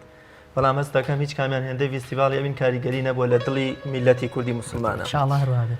ینی مامۆستا نەریمان لە چەند ڕۆژی ڕابردووە ئاماری کتێبخانەی گشتی بۆ پێشانگای ساڵانە پڕفرۆشترین کتێبە ئیسلامیەکان لە کاتێکە ئەلمانیەکان ئەتوانین بڵێ هەر بە خۆڕایی کتێبە قەبارە گەورەکانیان ئەدەن بە خەڵک. کاریگەری ئەم فیستیڤاڵە لە دڵی خەڵکدا لە نێو کۆمەڵگەی کوردیا لە نێو موسڵماناندا چۆنە لە بەرامبەر چرای تاریک و یان بەونە شەمشەمە کوێرە ئاسای ئەوانی دیکەدا. ئەو مژدەیەکی خۆشە کاتێک ئێمە لە پێشانگای کتێبەوە بیستمان بەڕاستی دیارە من ویستم ڕەدی کەسێک بەمەوە کە بەڵام بە باشم نەزانانی ڕەدی بەمەوە کە کاتی وتبووی ئەبێتە کابڵ ئەم جۆرە قسانەوە لەو ئێمە حەقیش نییە وەڵامیان بینەوە ئەمە مژدێکی خۆشە بۆ موسڵمانان دیارە کاریگەری پێش فیستیڤاڵی ئەوین کەناڵی ئیسلامیەکان کاریگەریکی زۆر باشیان هەیە تەلەڤیزیۆنی پەیام سپێدە ئەم کەناڵانە بەڕاستی کاریگەریان هەیە بەڕێستان ئەو هەموو هەر کەسێک ئەمە مینبەرێکی زۆر زۆر پیرۆزە مینبەرە کاریگەری خۆی هەیە بۆیە بەڕاستی بە هەموو موسڵمانان حەقوایە هەوڵ بەن زیاتر کارەکانی ئەم کەناڵانە بەرەو پێش بەرن. فیستیڤاڵی ئەوینش خۆی خاڵی نیە لەوە بێبەش نیە لەوە کە زۆر کاریگەری هەبووە. من بەش بە حاڵی خۆم ئەوی کە بینیومە سەدان کەس کە هاتوونەتە فیستیڤاڵی ئەوین بەڕاستی تەوەجوهێکی ئیسلامیشیان نەبووە. هەر ئێستا سەدان کەس نامی بۆ فەیسبوکەکەی من نردووە کە کەیە من هەر ئێستاوە بۆ 100 کەسی کە نامم نردووە کە ڕەنگە زۆربەیان هەر ئیسلامیش نەبن. ئەمە کاریگەریەکی زۆری هەیە بەڕاستی کە کاتێ لەویا دائنیشی حتا بۆ نمونە کەسێک من بانگێشتم کردبوو بۆ ساڵی پار کە دانیشت بوو لەوێ دوایی هەسا هەتا من وتم من ئەڕۆمەوە تۆ چیەکەیتی وڵای دڵم نایە بەجێ بیاڵم کە گەڕاینەوە وتی سوێن بەخوا یەکەم جارمە من لەزەت ببینم چێژ ببینم لە فیستیڤاڵێک و دانیشم لە ناویە. بەڕاستی ئەم خەڵکی ئێمە تینوە بۆ ئەم جۆرە کارانە ئەبێ ئێمە بەڕاستی شاعیران هونەر دۆستان ڕاگەیان کارەکان ینی قۆڵی لێ هەڵماڵین کاتی ئەوەیە کە بەڕاستی ئەم خەڵکە تینوە بتوانین ئاوێکی سازگاری دڵ و دەرونی پێ ببەخشین. ئەو خەڵکە تینووی ڕۆحە بەڕاستی تینووی ئەمە نییە کە ئەمڕۆ پێویستی بە فیستیڤاڵی ڕەنگەکان نییە. ئەم خەڵکە نازانێت لە تاوسە لە شێواوی خۆی ئەڕوا بۆ شوێنێک کە نازانێت. ئەمەش ئەوە ئەگەیەنێ کە بەڕاستی بە هەموو لایەکمان دەستی ئەم برا بە ڕێزانە بگرین دەستی ئەم کۆمەڵە گەنجە بگرین لە ساڵێکە فیستیڤاڵی ئەوینەکرێت با دەیان فیستیڤاڵی تری ئەوین بکرێت بە چەندها بەرنامە لەسەر ئەمە بکرێت ئامادەکار و سەرپەرشتیارانی فیستیڤاڵەکە ڤیدباک و یان بۆن لە کاردانەوە و کاریگەریەکانی فیستیڤاڵەکەتان چۆن پێگەشتوتەوە چۆن زانیتان لە نێو دڵی خەڵکدا مامۆستاییمان باسی لە کاریگەریەکە کرد لە بەرامبەر لە نێو کۆمەڵگەدا ئێوە چۆن کاریگەریەکەتان بەتایبەتی ڕێز سێ فیستیڤاڵیان کردووە وانە دوانیشان وابزان ڕاست و خۆ بڵاو کراوەتەوە ئەو هەموو ینی خۆشیەمی کە شتێک دەکری بۆ بڵاوکردنەوەکە ئیمکاناتی باش دەوێت بەڵام پارەکە سپاس بخوا کە پەیام ڕاستەخۆ دەیگوازەوە ئەم ساڵش دەیگوازێتەوە واتە ساڵ بە ساڵیش ئەگەرمە پرسیارە زیاتر بێ بۆ لەسەر پرسیارەکەی کاگریاز ساڵ بە ساڵ دەگۆڕێ لەسەر پرسیاری کاگراز و جەنابی شتەکەیان ئێمە ساڵانە وەکەڵە کە فیدباکێکمان بۆ دێتەوە دوای فیستیڤاڵەکە ئەو نمونەی مامۆستا نەریمان کە باسی کرد ئەو کەسێک ئاوای وتووە چەندەها نمونەی وامان لایە ئەگەر هەر لە ڤیدیۆکانی پارەوە سێر بکرێت چەندەها کەسیە بە کوڵ ئەگری ینی ئەوە نەچۆتە ناو ئەوکە چۆتە ناو مۆزوعەکەەوە کاریگەری لەسەری دروست کردووە ئەم ساڵ کە ڕامان گەیاند فیستیڤاڵی ئەوین ئەکەین ڕامان نەگەیاند مانگی چەند هێشتا نزیکی 4 مانگ 5 مانگ لەمە پێش ئێمە 4-5 مانگ ئەمە جوابی خەڵکە دێنەوە کەی ئەکرێت چۆن ئەکرێت کێ میوانە کێ میوان نییە تایبەتمەندێکی هەیە فیستیڤاڵی ئەوێن خەڵک خۆی بە خاوەنی ئەزانێ ئەوە فەزلی خۆی گەورەیە لە هەموو شار و شارۆچکەکانەوە خەڵک خۆی بە خاوەنی ئەزانێ ئێمە بە تەنیا خۆمان بە خاوەنی نازانین بۆ ئەم ساڵ چەندەها شاری جیاواز وەکو هەڵەبجەی تازە و کەرکووک و کۆمەڵە شوێنی تێژەگەر ناوەکانیان بینە بۆ عەدیان داوە کە عنی بە پاس بێن خۆیان کۆمەڵە خەڵکی زۆر لێ کۆبوونەتەوە توانە دین وەکو فیدباکی خەڵەکە بۆمان دێتەوە هەر بە سپۆنسەرەکانی شایانی بۆ نە ساڵانی پێشوو کە چوین بۆ لایەن لە ساڵی ئەوەڵ ساڵی یەکەم و ساڵی دوومانە خەڵک لای تۆزێک ئەوە بوو بەڵام ئەم ساڵ ئەزانی ئیشەکە چۆنە و زیاتر هاوکاریش ئەکەن زۆر باشە ڕاجان دەستەکانت خۆش بێ ماوەستا دێمەوە لات بەس دەمەوێ شارەکەی تۆ کۆتایی ئەم بڕگەی بەرنامەکەشم بێت زۆر باشە کەواتە وەڵام من هەر ئیسافەتم بۆ قسەکانی کاگڕەوە حەسم کرد لەسەر ئەوە قسەیە بکەم ئەگەر ئیمکانیەتێک و سپۆنسەرێکی زیاتر هەبوایە بۆ ئەمە ڕەنگە ببرایەتە شاری هەولێر و برایەتە شاری دهۆک بۆیە من داوا ئەەکەم بەڕاستی هەر کەس لە ئاستی خۆیەوە بتوانێت هاوکاریکی زیاتریان بکەن ئینشاءالله ئەم هاوکاریە بەڕاستی زیاتر پەراین بە ئیشەکە ئینشاءالله فەرموو سەگەن شیعرەکە کە کاتێک لە خزمەت چەند برایەکە دانیشت بووم کاگمەل و چەری ئیمامی دێرەوە ڕێز و سڵاوم هەیە بۆی و کە بیستم ناساغە داوای شیفایی بۆ ئەەکەم لەخوای گەورە کە باسی ئەو خۆشەویستیمان کرد و باسی ناخی ئینسانمان کرد ئەو شیعرەکەی فەریدونی مشیری بۆ خوێندمەوە منیش بەم شێوەیە دام ڕشتەوە هیوادارم ئینشاءالله هەر هەمومان بتوانین ئەو گورگەی ناخمان بکوژین شیعرەکەش بە ناونیشانی مرۆڤ و گورگ دانایەک فەرمووی گورگێکی پەنهان بێپەروا ئەژی لە ناخی ئینسان لە نێوان گورگ و مرۆڤ بەردەوام ململانەیە و پێکدا هەڵبژان مرۆڤ ناتوانێ بەهێزی بازوو لەگەڵ ئەم گورگە بکە ئاڵنگار تەنها مرۆڤی دانا ئەتوانێ ئەم شەڕەنگێزە بێنێتە ژێربار هەندێک مرۆڤی بەجەستە لاواز بەڵام لە ناخا بەهێز و دلێر تاساندویانە ئەم گورگە هارە و لە ڕووی وەستاون وەک پڵنگ و شێر هەندێک بە ڕوخسار وەک قارەمانن ئازا و دلێر و مەردی مەیدانن بەڵام لە ناخە دەروون بەزی و لە ڕووی ئەم گورگە دەستەوەستانن هەر کەس بوێر و مەرد و نەبەز بێ و ئەم گورگە هارە بێنێتە ژێربار ئەچێتە ڕیزی یارانی خودا و مرۆڤ ڕوخسارە و فریشتە ڕەفتار هەر کەس کونی و دەروون لاواز بێ بۆ ویستی گورگ ببێتە بەندە ئەبێتە دیلی نەفسی ئەممارە و مرۆڤ ڕوخسارە و ڕەفتار دڕندە ئەمڕۆ بەهێز و جوانمەرد و لاوی لە ڕووی ئەم گورگە بەتین و تاوی سبەی کە پیربووی بڕستت بڕا زۆر بە سانایی دەکەویە داوی ئەوانەی ڕێگەی شەڕ دەگرنە بەر ئەوانەی تینون بە خوێنی بەشەر ئەوانەی ڕەفتار دڕندەن بێشک گورگیان کردوتە سەرمەشق و ڕابەر ئەزانن بۆچی هەموو شەڕخوازان دۆستی یەکترن پشتی یەک دەگرن بێشک گورگەکان لە دەرونیانە هاوڕاز و یار و دۆستی یەکترن عەجەب هەیاران چەند کارە ساتە مرۆڤ گیرۆدەی دەستی یەکتر بن مرۆڤ بە برای مرۆڤ نامۆ بێ و گورگیش هاوڵ و دۆستی یەکتر بن سەرخۆش بێش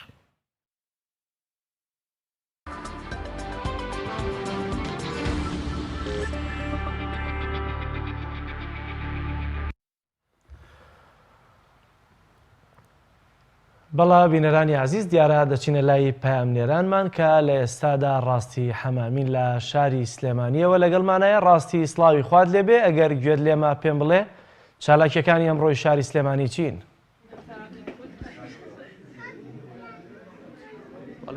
سڵاو لە تۆ کاک جەلال سڵاو لە بینەران و بیسەرانی کەناڵی ئاسمانی پێیان دیارە ئەمڕۆ لە شاری سلێمانی چەند چالاکیەک بەڕێوە چێ کە زۆرینەیان پێشبڕکێ و فیستیڤاڵ و نمایشی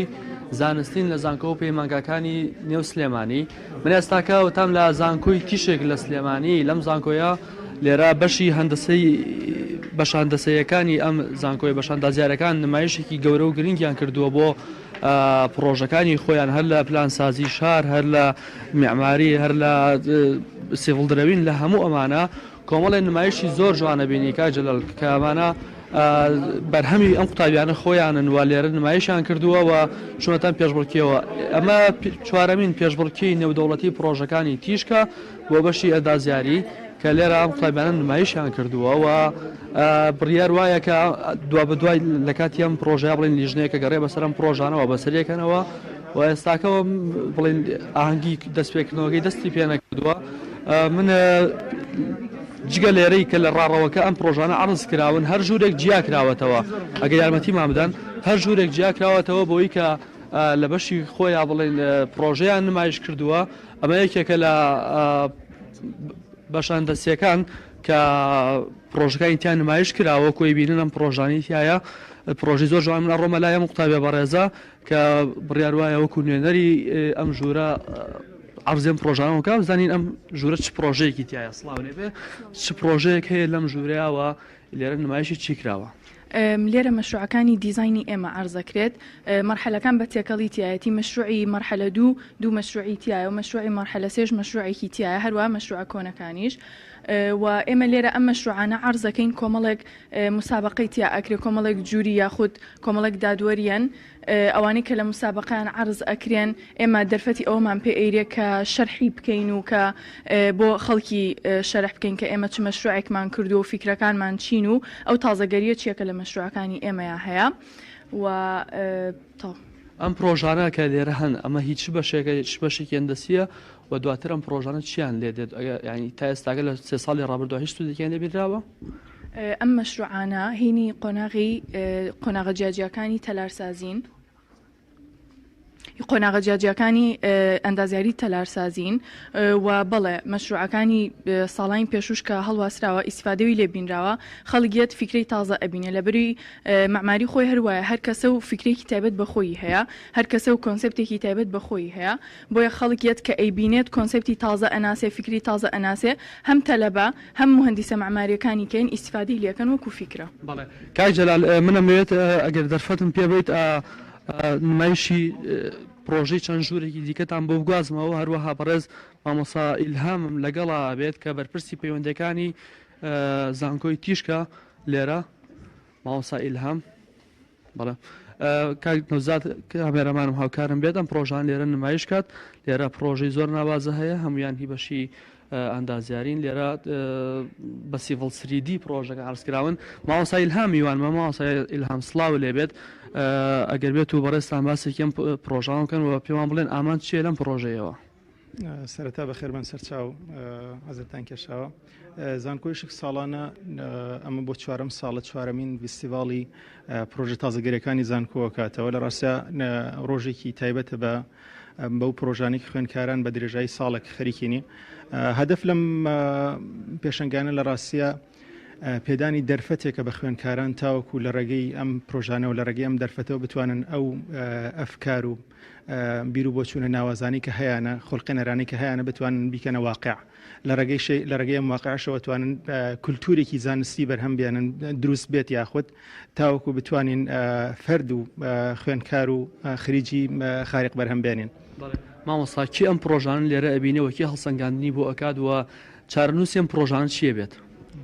زۆر سپاس ئێمە بەشێکی ئەم پرۆژان لە ڕاستە ئەم ساڵ بە 7 کاتەگۆری پرۆژەمان هەیە لێرە 7 کاتەگۆری پرۆژە لە چەند مەجالێکی جیاوازە لە مەجای ئارکتێکچەرە مەجای ئارت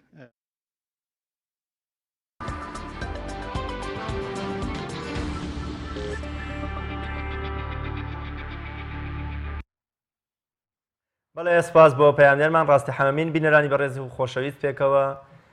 بینەری مێژوو ڕووداوە گرنگەکانی هەژدەی چوارە بین لە مێژوودا.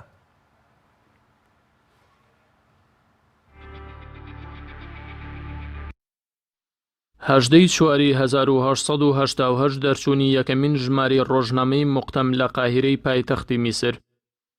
هەژدەی چواری 1950 کەوتنە خواروەی فڕۆکەی فڕۆکەوانی بەناوبانگی فەڕەنسی ڕۆڵاند گارۆس پاشتر بە برینداری کەوتە دەست سوپای ئەڵمانەکان و بە درێژایی جەنگی جیهانی یەکەم دیل بوو لەلایەن. هەژدەی چواری 1955 کۆچی دوایی زانە و فەیلسوفی گەورە و کاریگەری بواری فیزیا ئەلبێرت ئەنیشتاین لە تەمەنی 76 ساڵیدا.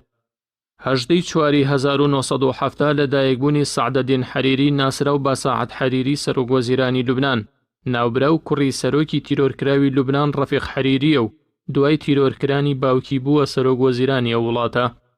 هەژدەی چواری 1970 تەقاندنەوەی باڵۆزخانەی وڵاتە یەکگرتووەکانی ئەمریکا لە بەیروتی پایتەختی لوبنان و سەرجەم ئەندامانی ئەو باڵۆزخانەیە کە ژمارەیان 63 کەس بوونە قوربانی. هەژدەی چواری 1993 بۆردومانکردنی بنکەکانی ڕاداری عێراقی لەلایەن فڕۆکەکانی سوپای ئاسمانی ئەمریکیەوە، ئەویش پاش لاوازبوون و زەلیلبوونی ڕژێمی بەعەسات کە سەرپێچی ئەمریکای دەکرد و ئەمریکاش بە تەواوی پشتی تێکرد. هەژدەی چواری 2014 سەرکەوتن و دووبارە هەڵبژاردنەوەی عەبدولعەزیز بوتەفلیقی سەرۆکی جەزایر بۆ جاری چوارەم بە بەدەستهێنانی ڕێژەی لە 1970 دەنگی هاوڵاتیان بۆ هەڵبژاردننی سەرۆکایەتی ئەو وڵاتە.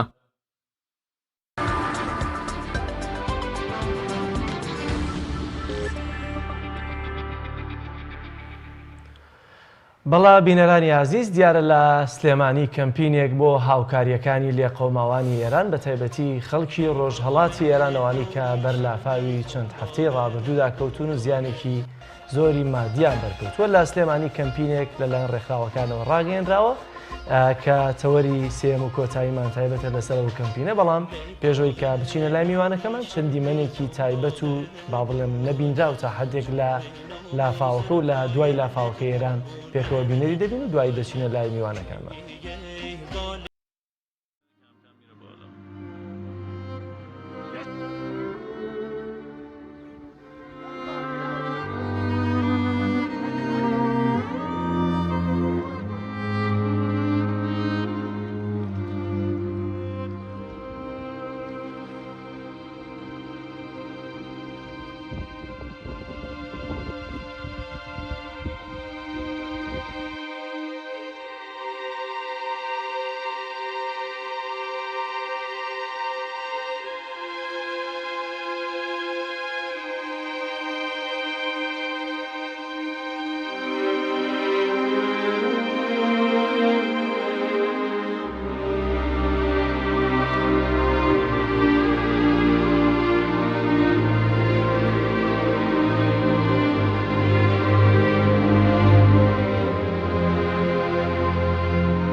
بەس ڕێکخراوی قوتابیان خوشکانیان کەمپینی لە کوردستانەوە بۆ لوڕستان کەمپینێکی خێرخوازی و مرۆڤ دۆستانەی ڕێکخراوەکانی کۆمەڵگەی مەدەنیە لە کوردستانەوە بۆ هاوکاری و بەدەمەوەچوون و هەماهەنگی لەگەڵ لێقەوماوان و کارە سەدبارانی لوڕستان ئەنجام درراوە. لە هەرێمی کوردستان هەمیشە بەتەنگ دڵسۆزی خۆیان و یام لە چاوی دڵسۆزی خۆیان بۆ ئاوارەکانی سووریا بێ، عێراق بێ، وڵاتانی دیکە بێ، هەمیشە دڵسۆزانە و خەمخۆرانە و مرۆڤ دۆستانە توانیویانە هاوسۆزی و هاوخەمی خۆیان دەرببڕن لە ڕووی معنەویەوە بێ یا لە ڕووی مادیەوە. ئەم کەمپینە ئێمە ئەمڕۆ بە میوانداری زۆر بەڕێز کوردستان حەمەڕەشید یەکێک لە ئەندامان و ئەنجامدەرانی کەمپینی لە کوردستانەوە بۆ لوڕستان باز لە کار و چالاکیەکان و تەواوی ئەو پێداویستانەی کە کۆکراونەتەوە و ڕێگەی گەیاندنی ئەو هاوکاری یارمەتیانە با لێقەوماوانی لوڕستان تاوتوێکەین. کوردستان حەمەڕەشید زۆر بەخێر بێ و سوپاس بۆ ئامادەبوونێت. سەرەتا پێمان خۆشە باسێک لە کەمپینی لە کوردستانە بۆ لوڕستانمان بۆ بکەی، بیرۆکەی ئەمە کەی دامەزراوە و ئامانجتان چیە و تاکەی بەردەوامیشە بێن. بەنای خۆی بەخشندەی میهرەبان، دیارە ئێمە وەکو تۆڕی ڕێکخراوەکانی سلێمانی لە شاری سلێمانی هەر لە سەرەتای ئەو کارە ساتە سروشتی کە ڕوویدا بە تایبەتی لە ڕۆژهەڵاتی کوردستان بە پێویستمانزانی کەوا کەمپینێکی هاوکاری بۆ ئەو خەڵکە لێقەوماوە ئەنجام بدرێت، بۆیە هەر لە سەرەتاوە ئەم بیرۆکەیە دروست بوو. بەڵام دیارە هەموو ئەم جۆرە کارانە ئەم کەمپینانە پێویستی بەوەیە کەوا تۆ ڕێکارە یاساییەکان ئەو ڕێکارانی کەوا پێویستە بیانگریتە بەر ئەو ڕێکارانە جێبەجێ بکەیت. بۆیە کەمێک دواکەوتنی ڕاگەیاندنی کەمپینەکەمان بەهۆی ئەوە بوو کە ئێمە ڕێکاری یاسایەکەمان تەواو کرد پاشان کەمپینەکەمان ڕاگەیاند. و ئەم کەمپینە وێڕای بڵێن تۆڕی ڕێکخراوەکان هەستاوە بە ئەنجامدانی بە هاوکاری و چاودێری ئەنجومەنی پارێزگای سلێمانی و بە هاوکاری ژووری بازرگانی کەمپینەکە کارەکانی خۆی ئەنجامەیەت. بۆچی تاخیر بوون ڕێکارە یاساییەکان وە کاماژت پێکرد چین ئێستا بۆ نموناگەر سبەینێ هاوکاریەکانتان کۆ کردەوە هیچ گرفتێکی گواستنەوەتان بۆ ڕۆژهڵاتی کوردستان نیە بۆ کۆماری ئیسلامی ئێران لەوەی کە بیانگەێنە دەستی ڕێقۆماوانیەوێ؟ بڵێ ئێمە هەر لە سەرەتای بیرۆکەوە کە لەلایەن بڵێن تۆڕی ڕێکخراوەکانەوە بیرۆکە دروست بوو لەگەڵ ئەنجومەنی پارێزگای سلێمانیە تەنسیقمان کرد هەماهەنگیمان کرد بە سپاسەوە کە ئەوان هەر لە سەرەتاوە بیرۆکەیان پێ شتێکی باش بوو بەڵام ئێمە ئەزمموی ڕابردوومان هەیە لەم جۆرە کەمپینانەکەوە ئەم جۆرە هاوکاریانەمان کۆ کردوێتەوە دواتر با بڵێن لەلایەن سنوور لە سنووری چۆن تۆ سنووری دوو وڵاتە لە سنوورەوە بە ئاسانی داغڵ نەکراوە یاخود ئێمە ویستومانە بزانین ئەو شتانی کە ئەوان پێویستیانە چییە ئێمە کە ئەمانەوە هاوکاری ئەو خەڵکە بکەین پێویستە چیان پێویستە ئەویان بۆ بکرێت بۆیە ئەمانە هۆکارێک بن لەوەی کەەوە دواکەوت و ڕێکاری ئەمنی و لە وڵاتی شەوا بڵێن لایانی ئەمنی و ئاسایش و ئەوانە تا ئاگدارمان کردوون ئەوانەمان هەموو جێبەجێ کردو پاشان کەمپینەکەمان ڕاگەیاندووە. چەند ڕۆژە لە کێوە دەستان پێکردووە شوێنی کۆکردنەوەی هاوکاریەکانتانەوە بە تایبەتی دەتانەوێت خەڵک لە چه بابەتی و کەلوپەل و پێداویستیەک هاوکاریتان بکات؟ بڵێ ئێمە لە حەڤی چوار کە ڕۆژی ڕابردوو بڵێن دوێنێ ئەکات لە سەعات 11 کەمپینەکەمان ڕاگەیاند لە بینای ئەنجومەنی پارێزگای سلێمانی بە ئامادەبوونی بەڕێزیان و کەمپینەکە بۆ ماوەی هەفتەیەک بەردەوام ئەبێت ئەمڕۆ یەکەم ڕۆژی کەمپینەکەیە شوێنی کەمپینەکە لە هۆڵی نابینایان لەسەر شاستی بەرامبەر پۆلینگ لەوەیە شتەکان کۆ ئەکرێتەوە و هاوکاریەکان هەر کەسێک بێوێ هاوکاری ئەم کەمپینە بکات ئەتوانێت شتەکان بگەێنێتە شتەکان. ئێمە کەمپینەکە داوای دوو شت ئەەکەین لە ئەو کەسانی کە یانێ هاوکار بن لەم کەمپینەیە و بە تایبەتی لە خێرخوازان پارە لەگەڵ خواردن. مانگی سووری عراقیە ئەوەی کە لەقەکانیان لە هەرێمی کوردستانە هیچ هاوکاریەکتانەکەن لەم بابەتە؟ تا ئێستا ئەوە نەکراوە بەس ئێمە وەکو تۆڕی ڕێکخراوەکان لە هەوڵی ئەوە داینکەوە لەگەڵ هەموو ئەو لایەن و کەسایەتی و ڕێکخراوانێکەوە لەم جۆرە کەمپینانە حەزیان بە هاوکاریە تەنسیقمان هەبێت و هەوڵ بینکەوە لە ڕێگەی ئەوانشەوە هاوکاری بۆ ئەم کەمپینە دەتوانین تا ئێستا بزانین چەند مەبلەغ پارە یان چەند بۆ منە تەن بێ کیلۆ بێ خۆراک کۆکراوەتەوە؟ لەبەرەوەی وەکو پێم وتم دوێنێ کەمپینەکە ڕاگەیاندوو ئەمڕۆ یەکەم ڕۆژێتی ئێشتا شتێکی زۆر کەم هاتووە ئیشەڵا بۆ ڕۆژانی باست لەوە کرد کە ئەزمموی ترتان هەیە لە کۆکردنەوەی ئەم کەمپینانە بەڵام بۆ دەرەوەی کوردستان گەرنتی چییە کە ئەمەشیان ڕوبەڕووی سانسۆر و یان دەست بە سەراگرتن یان ئەو جۆرە لە نەگەیاندنی لەلایەن سنووری وڵاتانیترەوە گەرنتی هەیە کەەوە ئەم جارە ئەم هاوکاری کۆکردنەوەی بگاتە دەست لە قۆماوانی لۆڕستان؟ دیارە ئێمە لەگەڵ کونسوڵی ئێران تەنسیقمان کردووە لەگەڵ ئەوان بە تەنسیق ئەوان ئەم جۆرە هاوکاریان پێ باش بووە و بەڵێنی هاوکاریان پێداوین کەوا ڕێگەی ئەوان و ئاسانکاریمان بۆ بکرێت تاوەکو ئەو هاوکاری کە لێرەوە کو ئەکرێتەوە بە ئاسانی بگاتە دەستی ئەو کەسانی کەوا پێویستن بە دەستی ئەو لێ قەوماوانە. هیچ لایەنێک کۆمپانیا لایەنی حکومی لایەنە سیاسیەکان هیچ پشتیوانێکیان دەربڕیەوە لەوەی کە هاوکارتان بەم شتێکی دیاری کرا؟ بەڵێ من ئەوەم بیر چوو کە ئێمە بێجگە لە ئەنجومەنی پارێزگای سلێمانی و ژووری بازرگانی سندیکای پەلەوەران کە سوپاسیانەکەین وە مۆلیدە ئەهلیەکان ئەوانیش لەسەر هێڵن لەگەڵمانە و هاوکارن و بەڵێنی هاوکاریان پێداوین لە کەمپینەکەیە و ئومێد دەکەین کە شوێنی تریژ لایەن تریژ بەڵێن دراوە بەس ئێشتا بەڵێنەکان زۆر ئەوە نیان تەنسیقەکانمان ئێشتا نەگەیشتە ئەوە بەڵام ئەمانە هەمووی لەسەر خەتن لەگەڵمانە و هاوکار و ناو کەمپینەکە لەگەڵمانە. ئەوەندێک کە زانیاریتان هەبێ ئێستا ئەوان زیاتر پێویستیان بەچی هەیە ئەو کارەساتێک کە بەسەریانە هاتووە ئێستا چیان کەمە؟ بەڵێ ئێمە خۆمان ئەزانین کە ئەو کارەساتە ئەوان ینی بە تەواتی ماڵ و ژیانیان وێران بووە بۆیە ئەوان زۆر جەختیان لەسەر پارە ئەکردەوە لەبەر ئەوان ینی ئەبێت جارێکی تر ژیانیان ماڵیان بنیاد بنێنەوە پارە بۆ ئەوان زۆر زۆر گرنگە و ئاسانتریش پارە ئەگەیەنرێت. بە دیاریکراوی بۆ کوێی دەگەیەنن کام شار چکە لۆڕستان شوێنێکی فراوانەوە بە تایبەتی جیاواز لە لۆڕستان بۆ نمونە ئەهواز خۆزستان هەندێک لەو شار و شارچەکانی تری زیانی زۆریان بەرکەوتووە. وڵامەتر بڵێن لەگەڵ بە تەنسیق لەگەڵ با بڵێن ئێران خۆیان ئەوەی کە لە بەرنامەی ئێمە لە ڕستامان بەگشتی داناوە هەموو ئەو ناوچانی کە زۆرترین کەوتونەتە ژێر جۆڵیت ئەو کارەساتەوە زۆرتر ئەو کارەساتیان بەرکەوتووە ئێمە هاوکاریەکانمان زیاتر بۆ ئەو جێگە و شوێنانە ئەبێت بەتایبەت ئێمە چەند شارێک ئەزانین کە بە تەواوەتی بەو کارەساتە غەرق بوون یان نەمان پاڵنەرنیەتەوەیش لەوە چ بۆی هەبێت جەلال لۆڕستان کوردن بزڵبت یانی ئەو شوێنانی کە کرماشانیش هەر با بڵێن هەر نزیکە لە ئەوانەوە ئێمە کەمپینەکەمان لە ڕاستیە کەمپینێکی مرۆڤ دۆستیە چاومان لەوە نیە ئەو خەڵکە هەر کەس بێت بەڕاستی ئێمە لە ڕووی ئاینیەوە لە ڕووی ئینسانیەوە ئەبێت سەیری ئەم جۆرە حاڵتانە بکەین کاتێکە ڕابردووی میلەتی کوردمان لە یاد نەچێ کاتێکە ئێمە لێمان ئەقەوما چاوەڕێ بووین هەر کەسێک بێ هاوکارمان بێت کەسێک هاوکارمان دڵمان بوو حتمما کە میلەتی خۆت لە پێشترە بەڵام مادەم ئێمە ئیشەکەمان ئیشێکی ئینسانیە هەر کەس پێویستی بە ئێمە بە پێویستی ئێمە هاوکاری ئەو ڕێکخراوانەی کە پێگەێنەری کەمپینەکەن زۆر جەلال ئایدۆلۆژیاش ڕۆڵی هەبووە لەوەی کە ڕێکخراوەکان نەتوان هەمویان پێکەوە هەماهەنگ و بۆ پرۆژێک هەمویان پێکەوە بن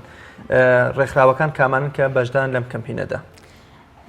دیارە ئێمە بڵێن تۆڕی ڕێکخراوەکان پێک هاتووە لە کۆمەڵێک ڕێکخراو بە تەحلیلی ناوی هەموو ڕێکخراوەکانم لە یاد نییە بۆی نەک ناوی کەسێکیانم لەبیر بچێت خۆش نیە ناوی ئەوانەی کە لە یادمە بهێنم بۆیە نزیکەی 40 تا 50 ڕێکخراوێک ئەبێ لەناو ئەو تۆڕەیە کە ئەمە ڕێکخراوەکانی سنووری شاری سلێمانیە لەناو ئەم تۆڕەیە بەڵام بەدەر لە تۆڕەکە ئێمە ڕێکخراوی تریش هەیەکەوە لە دەرەوەی تۆڕەکەی و بەڵام لە ڕووی ئینسانیەوە هەر کەمپینی وهای پێخۆش و بەڵێنی هاوکاریان دا شتەکان تەسلیمی کۆماری ئیسلامی ئێرانەکەن یا خۆتان دەیانگەیەنە شوێنە لە قۆماوەکە ئێمە هەوڵ ئەدەین کە نوێنەرمان لەگەڵ هاوکاریەکە بچێتە ئەوێ بۆ دڵنیایی زیاتر بەو شێوازە شتەکان بگەینە کۆماری ئیسلامی ئێران زۆر باشە بۆ هیوایی کە کەمپینەکەتان زۆرترین پێداویستی خەڵکۆ بکاتەوە و سەرکەوتوانە بتوانن شوێن شتەکانتان بگەێنە شوێنی مەبەست و ئامانجی خۆتان بپێکن ئینشەڵڵا وەڵام من هەر لێرەوە دەستان خۆش بێت داوا ئەکەم لە هەموو کەسایەتیەکان هاوڵاتیان حکوومەتی هەرێمی کوردستان هەموو ئەو کەسانی کەوا توانایان هەیە هاوکاری ئەم جۆرە کەمپینانە بن هاوکاری لێ قەوماوان و خەڵکێ بن کە تووشی ئەو کارەساتە بوون داواکارین کەوا هەموو ئەو خەڵکە بێن بەدەم ئەم کەمپینەوە هاوکارمان بن بە هاوکاریەکانی ئەوان ئێمە ئەتوانین کەمپینەکە بگەینە ئەنجام زۆر سپاس کوردستان تاوان ڕێز دەمەوێ ئەمەژە بۆ بکەم کە کاتە دوێن هەندێک سێرچم دەکەی بۆ دیمەنانە لە یەکێک لە گوندەکانی لۆڕستان بە هیچ شێوازێک ئەم گوندا کاتێکە لافاوەکە دروست دەبێت لە دوو ڕووباری جیاواز کە دروست دەبێت بەسەر گوندەکە ئافرەتێک بێسەر و شوێن دەبێت بەڵام هیچ ئاسەوارێکی ئەم گوندە نەماوە لە دوای لافاوەکە ئیلا قادرمەی ماڵێک نەبێت کە سەد بە دروستیان کردووە دوای کە دێنەوە ئەوە ماوە لەگەڵ ئەمودی کارەبەکەیانە هیچ شتێکی دیکە لەو لادەیان نەماوە هەمووی وێران بووە هەر ئاساوارگەشی نەماوە لە شوێنی وەبەستا بۆ هیوای کەمپینەکەتان سەرکەوتوو بێ زۆر سپاس بۆ ئەو زەرفەتەی پێبەخشی بینەرانی عزیز بڕگە و بابەتەکانی بەرنامەی پەیامی ڕۆژی ئەم ڕۆژمان بەم شێوازە کۆتایی پێهات سپاس بۆ هاوکارانم لە پشتی کامێرە سپاس بۆ میوانەکانم سپاس بۆ تۆش ڕێزیان سپاس تا بەرنامەیەکی تر و پەیامی ڕۆژێکی دیکە بەخوای گەورەتان ئەسپێرم هەر شاد و سەرکەوتوو بن خواتان لەگەڵ